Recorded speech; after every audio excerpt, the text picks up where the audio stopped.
Happy Friday and welcome back to Scarlet Hollow. I hope you've had an excellent week and a start of an excellent weekend, but if not, let's see what trouble we can get into down here in the Holler. And just looking around, you can see we have Ditchling, a raccoon, and a Wayne. Hi Wayne, you're not sneaky. You're not a sneaky man, but I'm kind of glad you're here after what just happened. Maybe we should have been listening to Wayne more. Regardless, we're now romancing Kanika, whose mother can apparently use Dominate from Vampire the Masquerade to tell me what to do. I have been out-ventured, and that will not happen again. So here we are at Dr. Kelly's clinic, in search of more of those relics at the behest of a certain Sybil. Even at the bottom of the hill, you can already feel the presence. It's like a magnet has been fixed to your ribcage, gently tugging you forward, guiding you towards whatever emits this compulsive frequency.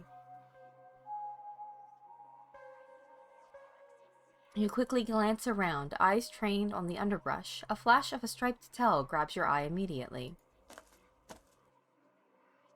Can I help you, Buster? Hey there! If you were trying to break into that house at the top of the hill, how would you do it? What? Just because I've got little hands and go through people's trash, I'm supposed to know how to break into places? There's a hill that'll take you right up to the big flat roof thing. Sometimes the humans leave windows open up there and I go inside. Don't tell them, okay? I like to sleep in their big piles of cloth. It's one of my few joys in life. Your secret's safe with me, little dude. He leaves as you turn back to look at the clinic. You have your way in.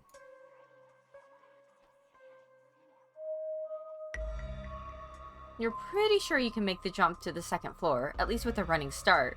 You make your way up the hill and bend your knees in anticipation, and then you jump. You land and try the door. It's unlocked. The upstairs of the clinic feels like a decommissioned museum. Old furniture is covered in plain white sheets, and a thick layer of dust coats the floor. This place hasn't seen any use in years. Let's get a look around. Do we see anything especially noticeable? I mean, I guess there's that picture. You're in the clinic, free to explore as you please. I don't think so. Or rather, you're free to explore as you please. You can feel that odd sensation again, the nagging pull of whatever it was that wanted you to find it. You've been caught by its gravity, an overwhelming curiosity guiding you around a corner and towards a dark doorway under the stairs. It's been left ajar, as if inviting you to enter. Reese? The lights click on. You're in the morgue. Vinny? What are you doing in the morgue?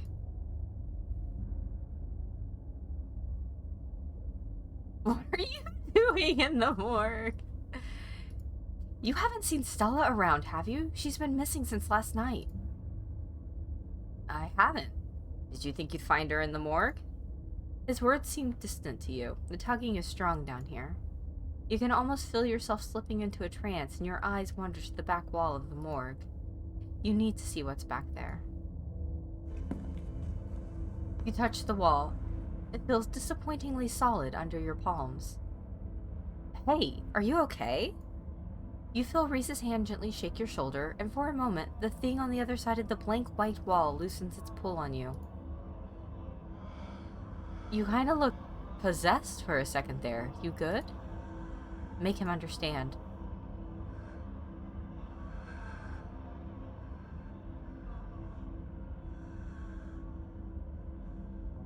There's a stone carving on the other side of the wall, and I need to see it. Reese glances back at the wall. You're really serious, aren't you? This is probably a bad idea, but if you really need to get in there, I'm pretty sure there's an emergency axe somewhere upstairs. I just need to get the dock out of our hair.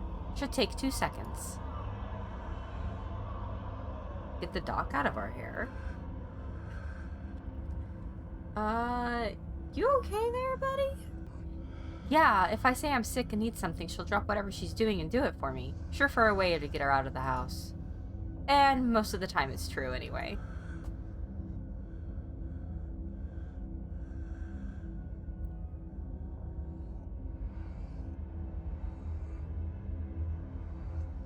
Do nothing. Sounds great. Lead the way. Sweet. Be right back. He strides past you, his long legs moving swiftly. He seems excited, his usual dour demeanor replaced with an uncharacteristic pep when faced with the prospect of sneaking around and tearing down walls. I can see why you're friends with Stella. You hear his soft voice filtering in through the open doorway at the top of the stairs, a hoarse and sickly edge added for effect as he speaks to his mother. Hey, Mom. He coughs gently. Reese, I didn't know you were awake. I still feel like shit, but I think I can finally try to keep some juice down. Looks like we're all out, though. Really? I thought I just picked some up. I've got an errand to run on Main Street anyway. I'll go pick up some orange juice and some ginger ale too. That would be awesome. Sorry to ask. I know you're probably busy. It's no problem. It doesn't take long. Don't do anything too strenuous while I'm gone. Just lie in bed until I get back. Oh, they don't like that she's leaving. Okay. Thanks, Mom. I'll take it easy. You hear her footsteps move down the hall, then the front door opening and closing. It worked! The theatric rasp has lost his voice, excitement rising in its place. Come on up. We don't have long until she's back. As you step out of the morgue, you relax. An extra space between you and the carving has weakened its hold on you, and with it, your desperation to claw your way through the wall and unveil it. It's one of those emergency fire axes, so it should be pretty obvious wherever it is, though I'm not sure where she would be keeping it. I'll show you around. Let's try the doc's office first. You make your way to the doorway of her now vacant office. I don't see an axe in here. He's right. A cursory glance reveals nothing but stacks of paper and cabinets of medical supplies. But something on the desk catches your eye. Some sort of record, with your family's name on them. Book smart. I'm a fast reader. Reese stops in the doorway, turning to watch you leaf through the documents. Find something interesting? They're your family's death certificates. Cause of death, sleep apnea, discovered by her daughter, Tabitha Chrysanthemum Scarlet. No autopsy performed. Tabitha's middle name is Chrysanthemum? Wonder who cursed her with that mouthful. Aw, I think it's pretty.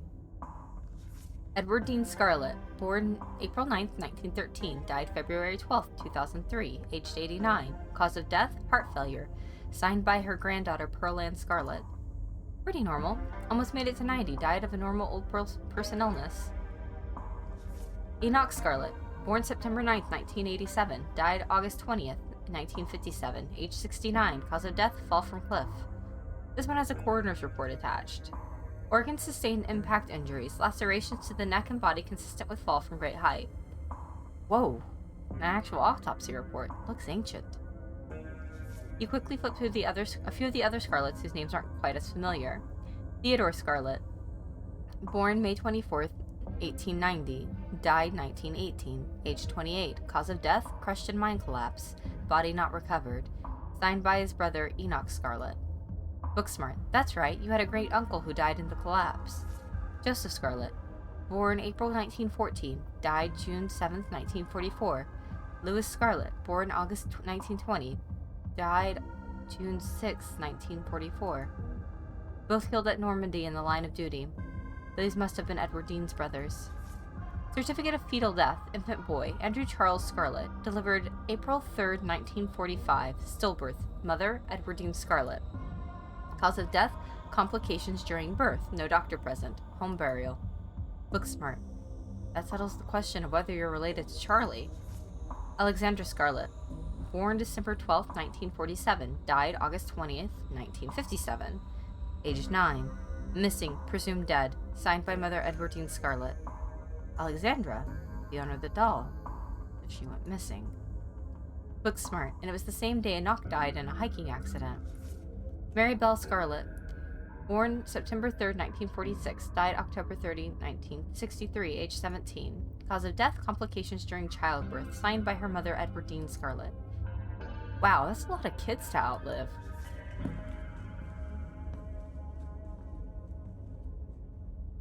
Turn around and leave the office. It's time to move on. The medical supply room is probably a good bet. A fire axe seems like something that might be useful in a room full of chemicals. It's just down the hall. There it is! Looks like it needs a key, though. We better not break the glass. I'd rather explain why I had to steal the axe after we've had a chance to use it. There must be a key in here somewhere. He stops as if listening to something you can't hear. Shit, she's back already. As is on cue, the front door of the clinic... You hear the front door to the clinic open and close, the creak of its antique hinges echoing down the hallway. Footsteps start down the hall. She's headed this way. Quick, we gotta hide. I'm not supposed to be in here. He opens the closet door and hurriedly motions you inside. You slip past him, scrunching into the small space as best you can. He attempts to slide in after you. You make space. He slips in next to you, closing the door just enough that you can both still monitor the entrance of the supply room. Dr. Kelly storms in, plastic bag in tow. She takes something out of the bag and places it on the counter. Then she hurries back out, bag rustling as she makes her way back down the hallway. We better wait a second, just in case. The two of you stand in tense silence, both crammed into the suffocating closet, taking shallow breaths as if she could hear your breathing from the other side of the building.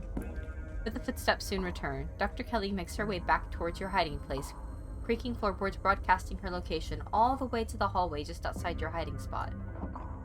His head swivels suddenly. That was the door to the house. We're in the clear, let's go. The two of you spill out of the closet. Reese quickly and quietly starts pulling out drawers, scanning them for keys.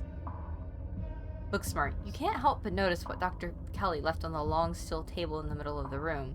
A sprig of small, furry fruits. Castor beans. You've seen them elsewhere in town, but for the life of you can't remember where. With her! With Sybil! Booksmart, why did your mom get castor beans? Yes, found the keys. He holds up a small ring of keys, each with a strip of colored tape on the head. What's this about beans? Oh, those weird little fruit things. Reese unlocks the cabinet and offers you the fire axe. Here's your axe. And I don't know, I've never seen them before. I'm not allowed in the supply room. It's probably some kind of medicinal plant, right? She took out a chemistry set too, though, come to think of it. She's not supposed to make medicine. She's not a pharmacist. This room is just storage for orders she gets from a pharmacist over in Brevard. Why would she bring something like that in here?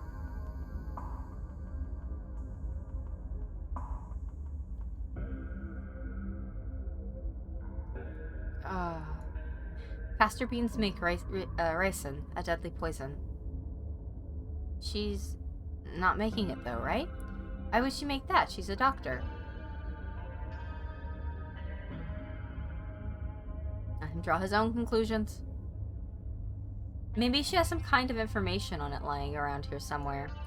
The drawer over there is locked. If I were information on some mysterious alien-looking fruit, I'd probably be in a locked drawer, right? Good thing I already have the keys. Oh boy. He unlocks the drawer, pulling out a notebook. This is about me. There's stuff in here from when I was like 12.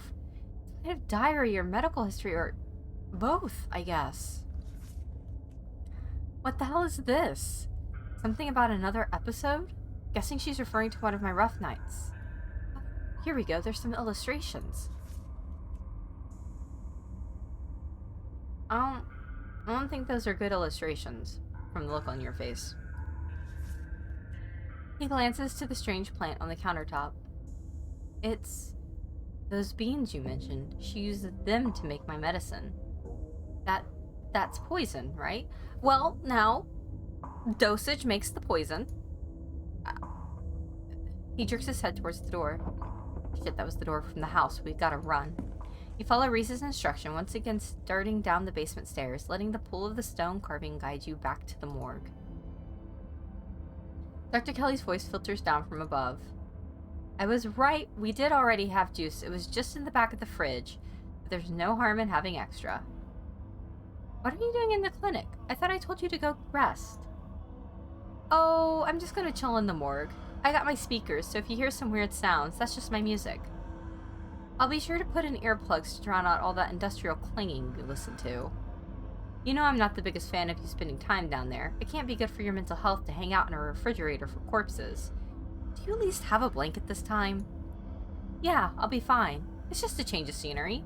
My room feels too claustrophobic right now. Okay, I'll let you know when it's time for dinner. You don't have to do that. I'll grab something from my room later. Sure, whatever you're able to do. You hear the door close and the sound of Reese descending the stairs to join you in the fluorescent lit room below. You guys are not happy about whatever is happening with Reese. Hey. Out of context. I should warn you, something spooky might happen when we break down that wall. Reese smiles. Good. Feel like I've been missing out lately. Stop asking questions. It's time to see what's on the other side of that wall. May I make the first blow? Sure, but I want to get in a few after you. I've got some confused and angry feelings I'd like to work out. You approach the far end of the morgue, axe practically singing through the air as you strike the wall. The first cut offers a surprising amount of resistance. There is some structure behind it, some wood frame holding it in place, trying to stand between you and what waits for you on the other side. You stagger back from the massive hole in the wall and admire your effort. Holy shit. The splintered edge frames a dark passage, seemingly cut deep in the side of the cliff, cold, seeping from a forgotten place into the already frigid morgue. Reese coughs as he takes a better look at what lies beyond the wound in the wall. There's a whole hallway back here. Thick, stale air leaks from the hole, filling the morgue with an earthy mildew smell, like the room is slowly filling with dirt. With the stink of the grave-like room beyond comes an even stronger compulsion. You step forward, and you climb into the hole. This is wild. I had no idea any of this was here. An entire hospital wing rotting away for decades behind some flimsy drywall. His voice sounds distant. Your sole focus is finding it. Your feet move without prompting and you stumble down the hallway towards the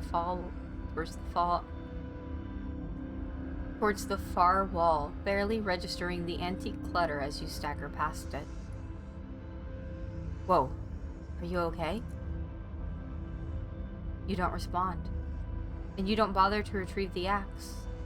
The wall is rotten, water damage having eaten away at the wood over the course of unknowable years, the planks nearly reduced to sawdust.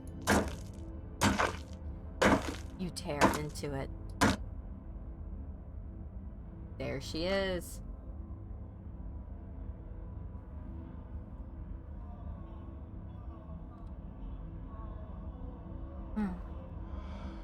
Enoch. I thought you weren't going to come. I was worried you'd leave me here forever. They said there's nothing they can do. I'll never use my legs again. Enoch, what am I going to do? Calm down, Teddy. These doctors don't know what they're talking about. I've been doing my own research, and I found us an alternative. We won't have to worry about anything from here on out, I promise. I went to talk to the witch. A witch? That's nonsense. It's all right. It's all sorted. We're taking you home today, and everything will be resolved by this time next week. Everything goes black. Your vision swims back into focus, and it takes a solid second or two to reorient yourself.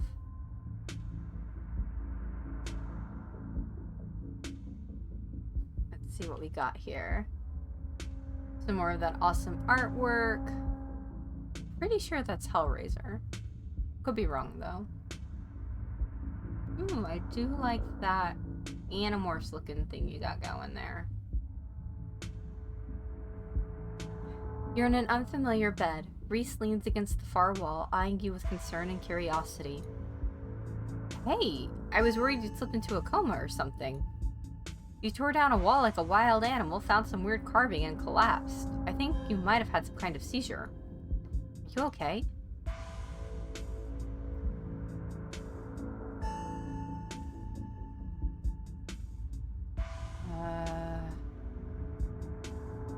I had a vision. Like a hallucination? I have those sometimes too. Used to have them a lot as a teen. Always just weird little things, like my hands would look wrong, or my neck would seem too long, or the room would feel smaller.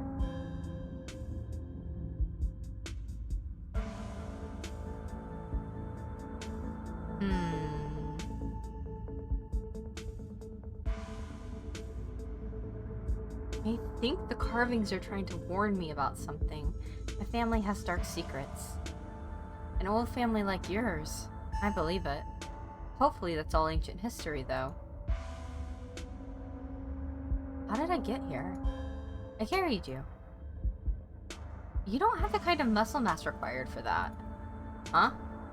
Why would I lie about that? I just picked you up and carried you back. It's not like I had to go very far.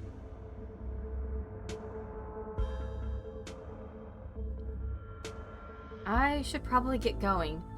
Stella's still missing and the stone here finally stopped yelling at me. That might be a little tricky. The doc is on a warpath up there. I refuse to take my medicine and she's not happy about it. I'm sure you can understand why.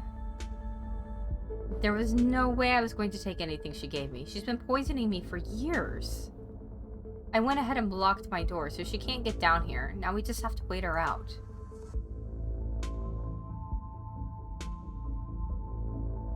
You blocked your door?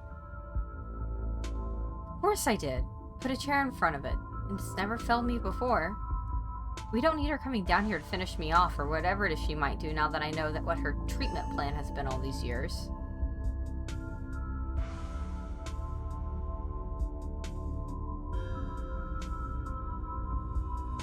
Okay. Good. Gives us time to figure out a game plan. Exactly. I think we should treat her like a legitimate threat. I have these weird memories. I always assumed they were dreams or hallucinations, but they didn't fit the way I thought of her. But I think she used tranquilizers on me. Other times I've gotten too unruly for her. I don't know how much of those memories I can trust, but I'm starting to think I should believe my instincts when it comes to the lengths she's willing to go to keep me under her control. We'll wait until she's asleep, then we can at least get out of the basement and we can figure out what to do from there. I don't get why your mom would poison you, though.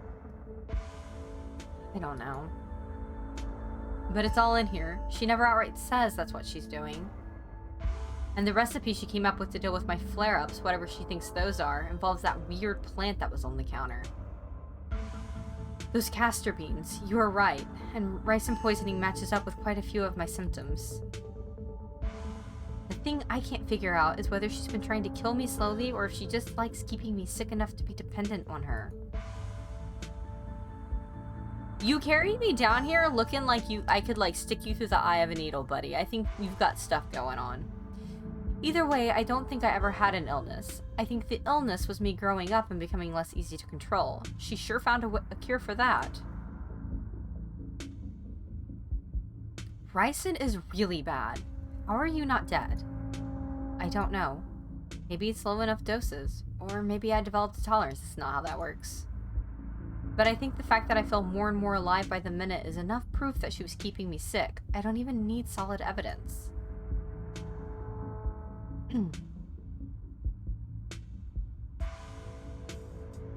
With your evidence, you should be able to go to the cops. Maybe not the local cops, but a cops. You're right, I have her journal. That's pretty incriminating, even if she left out any descriptive words for what she was up to. Ideally, I'd never have to see or think about her ever again, but if it comes to it, this could be my guarantee that she would never be able to have power over me again.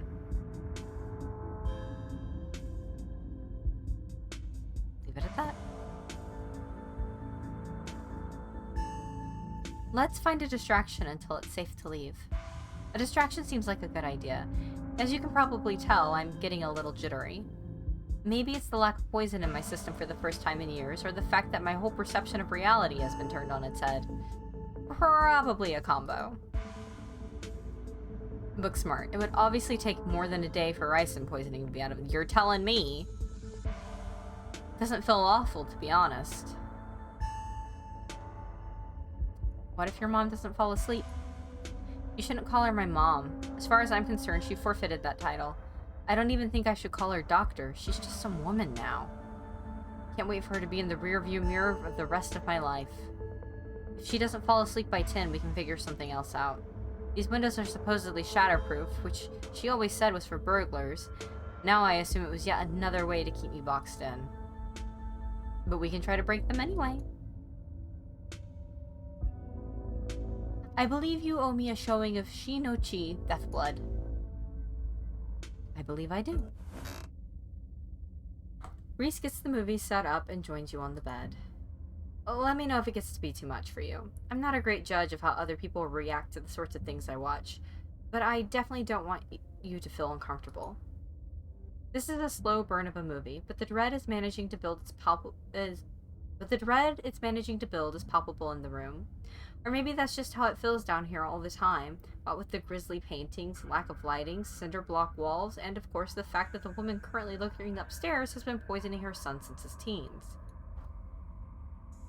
I know that I wasn't her biggest fan at first, but I'm getting kinda suspicious of you, Reese.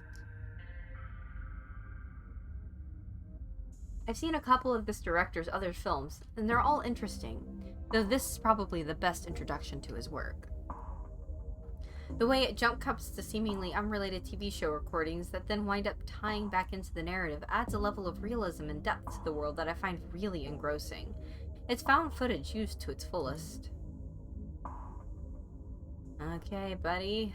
Your teeth are getting kind of sharp there. I can't believe I'll be able to just do things from here on out. Like watch movies with another person. Or talk to people, ever. You can hear the difference in energy now that Reese hasn't had his daily dose of poison.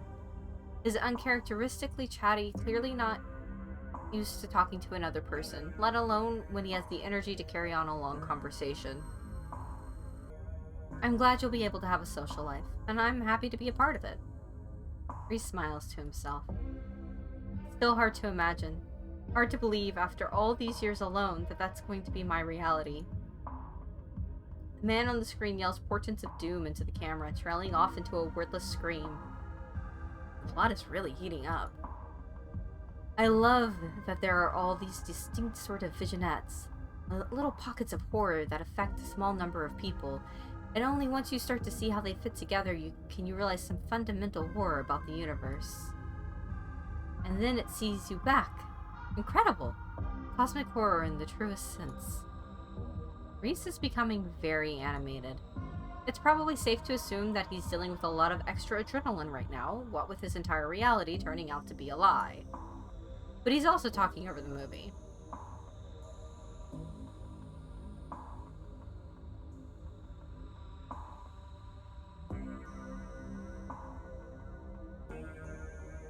Reese, are you feeling okay? I'm just jittery. I've had a really weird day, and I think being down here is making me anxious. I'm all hopped up on adrenaline. Maybe waiting out the dock is a bad idea. The longer we wait, the more likely it is that she'll figure out that we're onto her, and it would be too easy for her to lock me up again and be thorough about it this time. There's a knock at the window. Wayne? Vinny, don't get any closer to that thing. It's time to go home. That voice, I know that voice. Is that who's been following you around? Without another word, Wayne starts pounding on the supposedly shatterproof window. Enemies upstairs, enemies outside, we're surrounded. Even if I get out of this house, I won't be safe. You won't be safe. Okay, both y'all need to hold up, because I am not a damsel in distress. You are not my saviors. We just need to get out of this room, deal with your shit.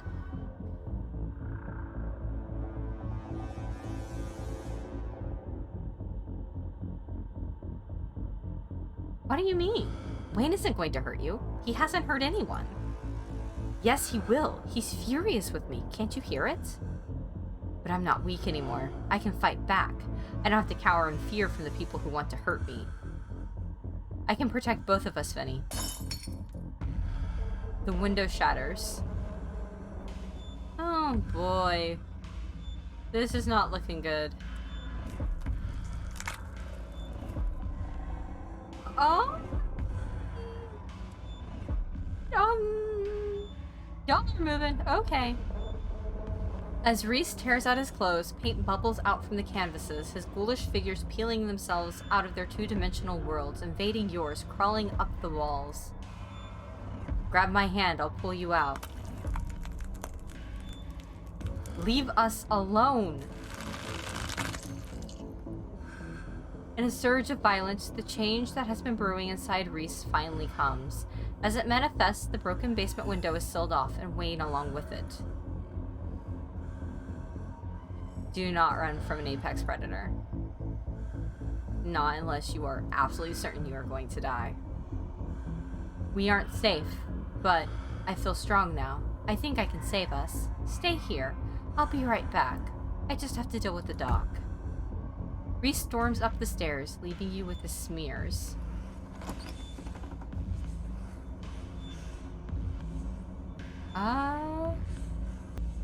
You dial your cousin's phone number. Hey, where are you?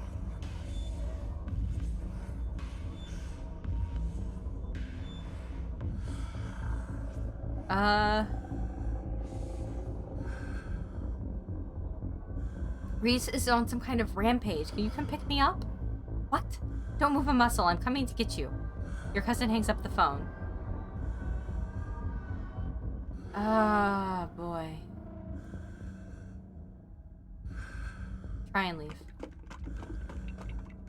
You bound up the basement stairs and rush to the front door.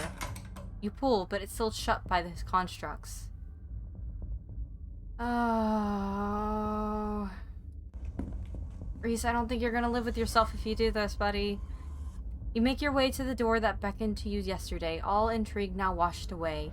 You know where it leads, and you know what secrets the stone that lurked in the forgotten basement of the clinic had to share with you. Now the clinic holds a new horror. Somewhere beyond the narrow hallway leading from the house proper into the doctor's office, there is a monster preparing to do something unthinkable. You grasp the handle and turn.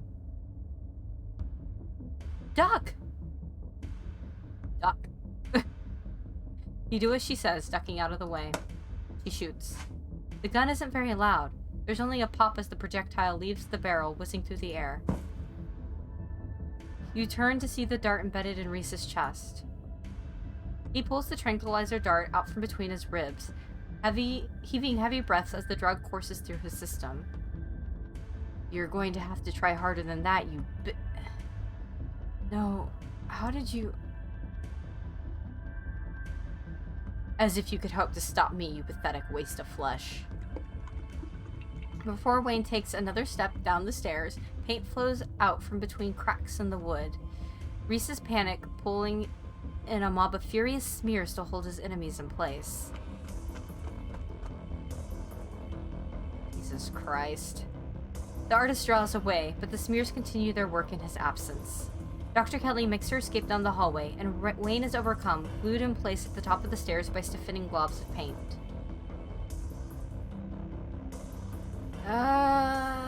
Dr. Kelly. You run forward, braving the onslaught of the smears, dodging them as best as you can to try and see where Dr. Kelly went. The door in front of you is smothered in paint. Hey! Dr. Kelly's voice crackles out of some unseen speaker. You, Vinny! I'm stuck in the safe room. I can't help you from here, but you can help the both of us.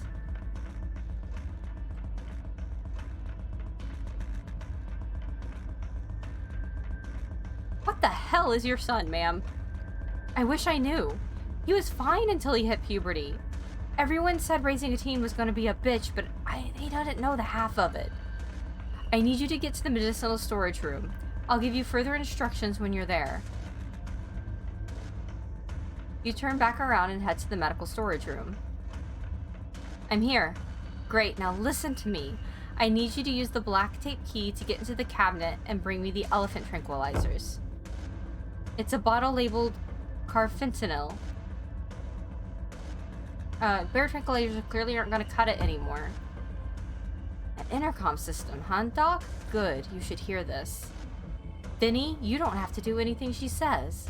I'm not going to hurt anybody else, just her. If I don't, you and I both know she's just going to shoot me full of elephant tranquilizers? Did I hear that right? And shove me back down in the basement, or maybe someplace even worse, and keep killing me every day for the rest of my miserable existence. I feel amazing right now. Better than I've ever felt in my life. Yeah, buddy. Not dangerous. She's just scared because she knows she has to finally pay for what she's taken from me.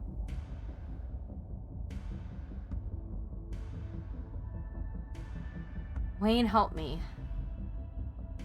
I'm not gonna let you kill someone, Reese. Why not? She wasn't afraid I might die. Does she know those tranquilizers aren't going to kill me? Does she care? Trust me, Reese. I've always been careful with your medication. I want you to live. I love you. Tell yourself whatever lies you have to, Mom. If you wanted a good relationship, you had your chance, and you decided to convince me I was dying instead of just letting me exist. Yes, Reese, it's shitty, but don't look behind you. Don't look behind you, buddy. Don't try to spin it like some kind of crime of passion now that the consequences are staring you in the face. Enough. Reese cries out in pain. What the hell did you do to my shoulder? I'll handle it. Try to get somewhere safe until then. The two stagger off down the hallway. Quick, grab the tranquilizers and head to the safe room. You do as she says. The tranquilizers are easy to find, marked with a small square of black tape to match the key. She's certainly an organized woman. You make your way out of the medical storage room and back to the hallway where Dr. Kelly disappeared. As you approach, Dr. Kelly heaves open the door, slowly breaking apart the massive paint sealing it shut. Hurry! I don't think I can keep it open for long. You slip past her into the safe room. She shuts the door quickly, though one of the little smears manages to slip past her. She stomps on it. Painted viscera splatters across the cement floor.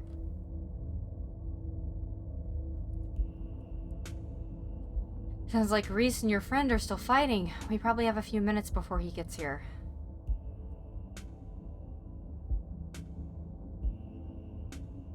While we're at it, any other secrets you're keeping? Maybe. If you both survive, I might decide to share a few more, if you don't go tattling to anybody. Let's talk Reese. Yeah, I bet you have some questions. Go ahead, I have nothing left to hide. When did you find out? A little after he hit puberty. He had all the usual changes, then a few extra. Thickened nails, sharp teeth, elfish ears. I figured he might have had some kind of genetic disorder. I had him checked out at a few specialists, but there was nothing obviously wrong with him.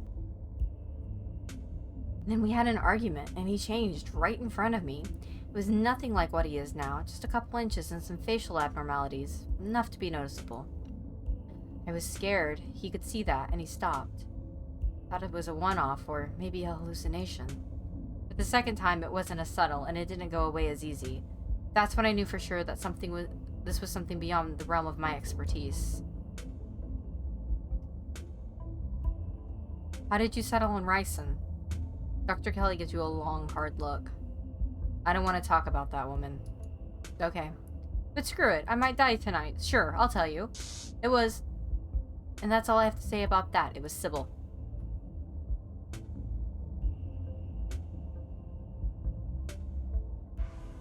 Was his dad similar?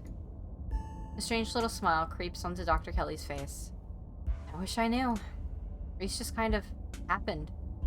I wasn't seeing anyone. I just woke up pregnant one day. I know how impossible that sounds. I'm a doctor, for Christ's sake. I kept having these weird dreams, almost like sleep paralysis episodes. Romantic sleep paralysis episodes. They were actually kind of sweet, but they were just... Is Wayne his dad? Are the boys out having a row?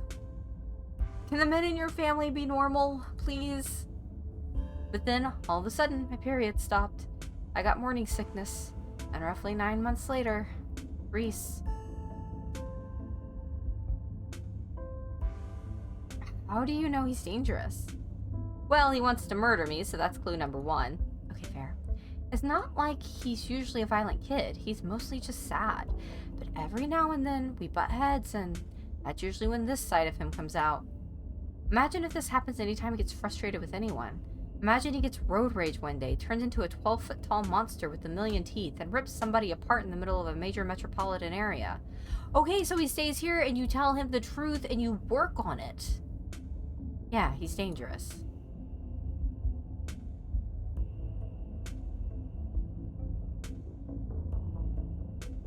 Don't you think it might be a self-fulfilling prophecy? Oh, don't preach to me. Is he a sweet kid most of the time? Absolutely. And Ted Bundy was sweet to the people he picked up off the side of the road. Didn't mean he didn't go ahead and slaughter them anyway. I know what my son is capable of, so it's my job to make sure he doesn't hurt anybody.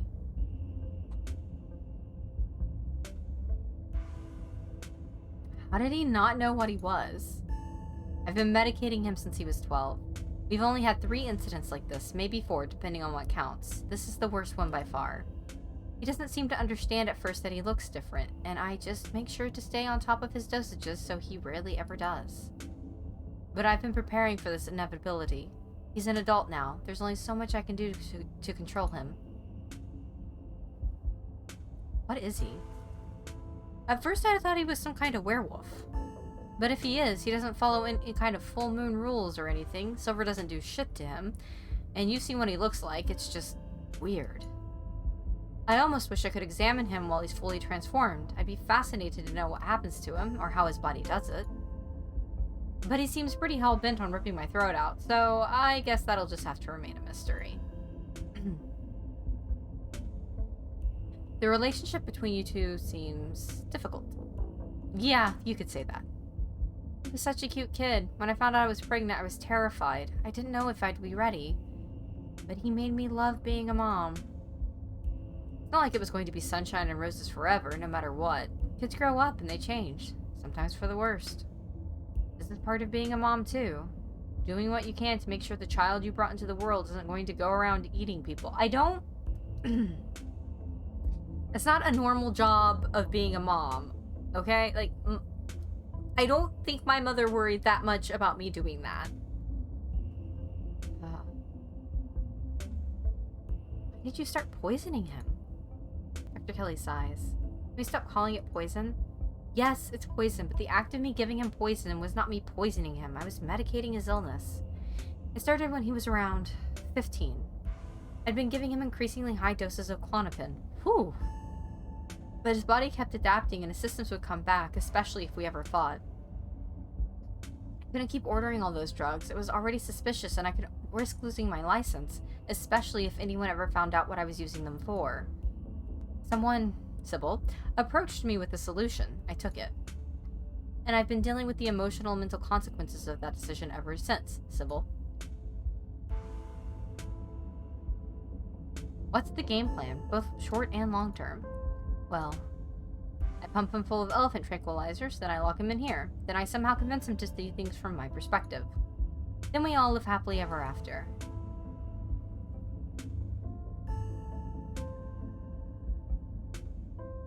There has to be some other way. That is just going to make him feel trapped.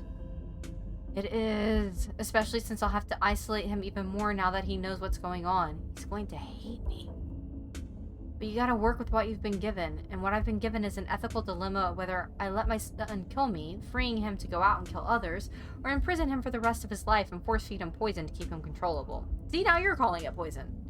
Or the third option, kill him. I don't think that's necessary. I've decided which outcome I can live with. What is this room? Old X-ray room. Lead walls.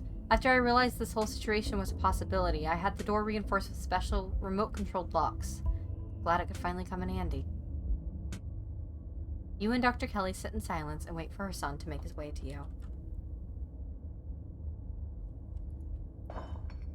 The sound of distant breaking glass cuts through the silence of the clinic outside the safe room. Shit.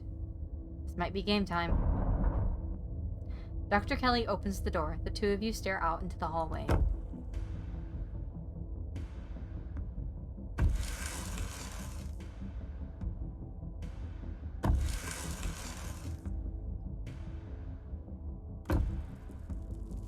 I'm officially creeped out. Is that what you were so afraid of? Hand over the tranquilizers. This is our shot. Jesus, Tabitha! Before Dr. Kelly can fire, a different shot rings out. Reese's body is thrown to the wall. Shotgun in hand, your cousin rounds the corner and trains her weapon on his writhing body. Tabitha, what are you doing here? Stop it! Let me sedate him. We can deal with this non-lethally. Are you insane? That thing was trying to kill you. You leap forward, placing your body between Tabitha and the whimpering Reese, his face already trying to stitch itself back together as he writhes on the ground. Tabitha? Queen. I'm here for you, but we cannot kill Reese. Vinny, what the hell do you think you're doing? Don't kill him. He's still a person. Person my ass. Did you see his face? Both of you shut up and help me drag him into the safe room, now. You turn to see Dr. Kelly, already pulling her son towards the open doorway. Tabitha swings the gun onto her back, huffily jumping in to help Dr. Kelly. It's not long before his regenerating body is sealed away behind the door. I'm not sure that's the right thing. God, for him to kill his mother, I don't know if that would have been the right thing either. Not exactly how I thought that would play out, but at least none of us are dead. If you've done any permanent damage to him, you're going to be the one paying for the medical supplies, Miss Scarlet. You aren't seriously going to keep that thing alive, are you? It's clearly dangerous. What makes you think you can keep it locked up? It is my son, Miss Scarlet, and despite appearances, he is still human. I prefer you refer to him as such. And I've managed to keep him safely locked away and harmless for years. Sure, it'll be a little more difficult now that he knows about his condition, but that room is lined with lead. He's not going anywhere. He's human. Are you sure about that? Are we talking about the same guy? Trust me, I've done genetic tests. He is human somehow. And it's my job as his mother to protect him and to protect people from him.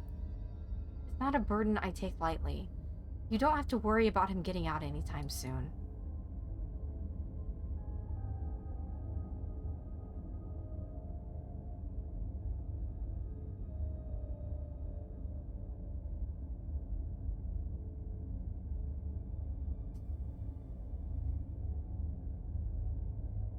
He's a monster, but even monsters deserve a chance at life, Tabitha.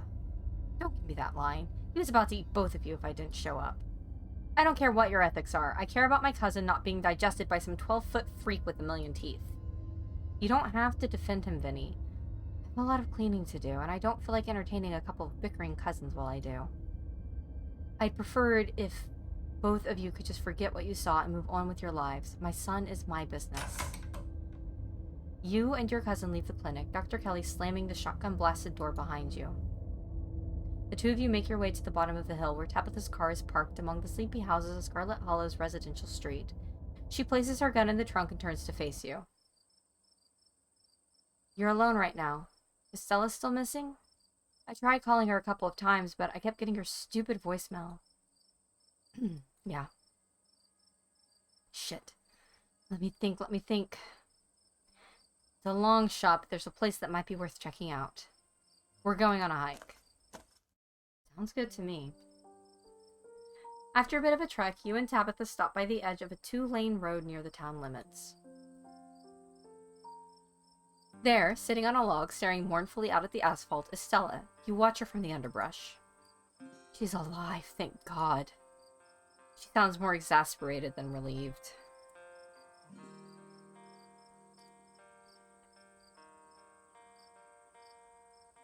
You should go talk to her, Tabitha. She'd probably be glad to see you. I don't know. We've got baggage. I'll just make things worse. No, you're right. She's been practically begging for us to be closer than we are. It's time I stopped letting my dead mother dictate who I'm allowed to talk to. Yes, Tabitha, go! But I'm not talking to her alone. We're doing this together. Oh, girls. The two of you join Stella, perching on an old log on either side of her. You all came to find me? You didn't have to go through all that trouble. I was probably going to head home soon. You had Vinny worried all day, you know? And it looks like you got into some trouble too. Vinny, you're all covered in blood. I think a lot of it's pain, actually. Hey, what? This is where your parents died, right?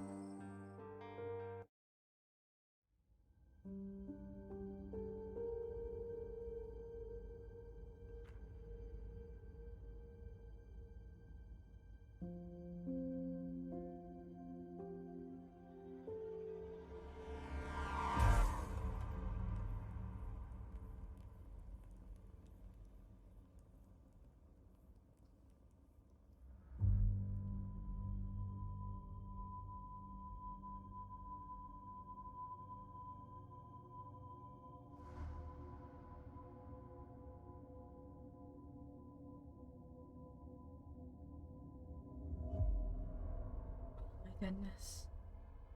Oh, baby, don't look.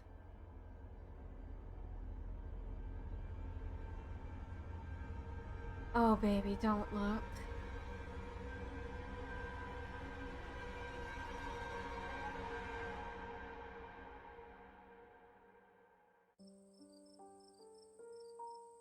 Have you been sitting here all day? Yeah. Just waiting. Silence falls over the three of you.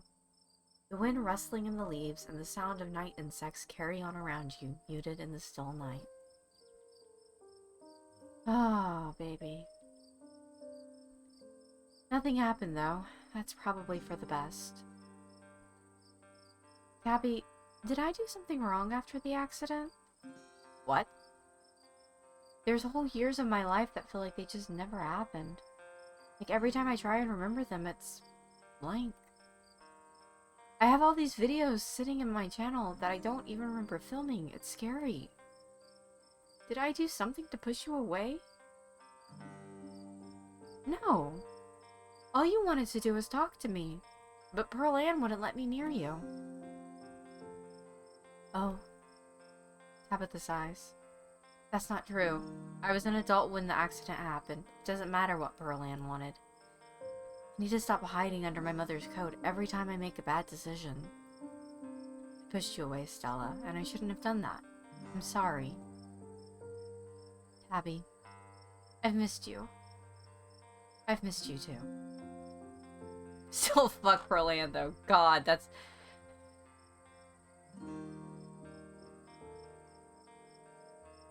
You have no idea how happy I am to see you two getting along. The three of you stare out into the quiet night. I think the accident is probably why I got into ghost hunting. I think I just wanted to see them again. I wanted to know whether I even could. I never found anything, so I eventually gave up. Then last night happened.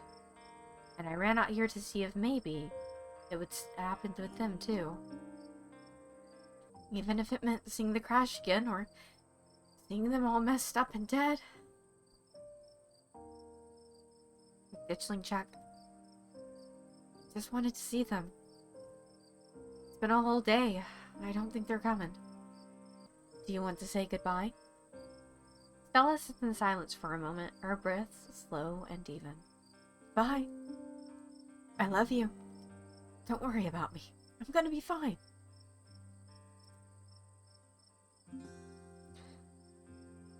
She's silent again, as if waiting for a response. No response comes. But she smiles, a lively glimmer returning to her sad eyes. That kind of felt better. I don't think I realized how much I kind of trapped myself in my own head. Thank you for breaking me out of it, you two. Did you? Or was it Sybil? Stella straightens up, stretching her back. Gretchen wags her tail, tags jingling in the quiet night air. I know that stretch. That's the time to go home stretch. Thank the Lord I'll be sleeping in my own bed tonight. Thank you for talking sense into this girl. We should probably head back, right? I haven't slept in a day.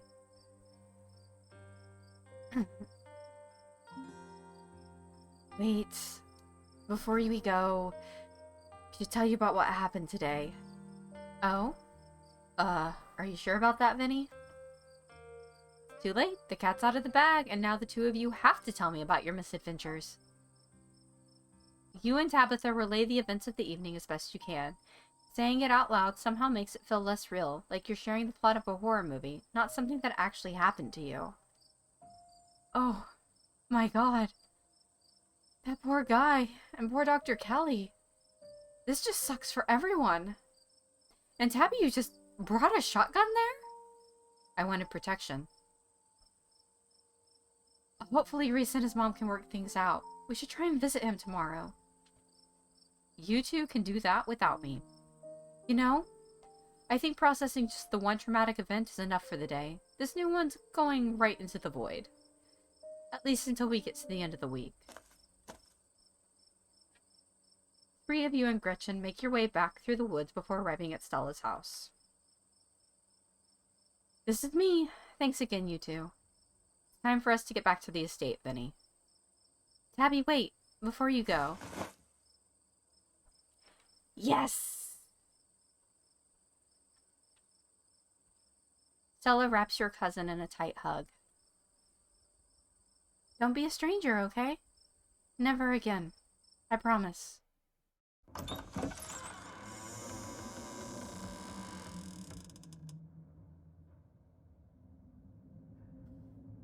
You and Tabitha quietly return to the estate, both of you impossibly exhausted by the day's events. I've got to crash. I'll see you tomorrow. She heads to bed without another word. Go to bed. Exhausted beyond belief, you stumble into your room and collapse on the bed. As your eyes sink, you realize that something smells off about the room. It smells rotten, because we haven't used the broom that's right there. That broom. Hey man! You jolt awake as the door creaks. Don't look so frightened. I was just going to say goodnight, and to give you a word of advice. Tabitha won't be around tomorrow, too busy at the mines. Forbidden places won't be forbidden without her there to stop you, and you might be surprised at what you find. Until then, sleep well. Wait! Wayne pauses at the door. Yes?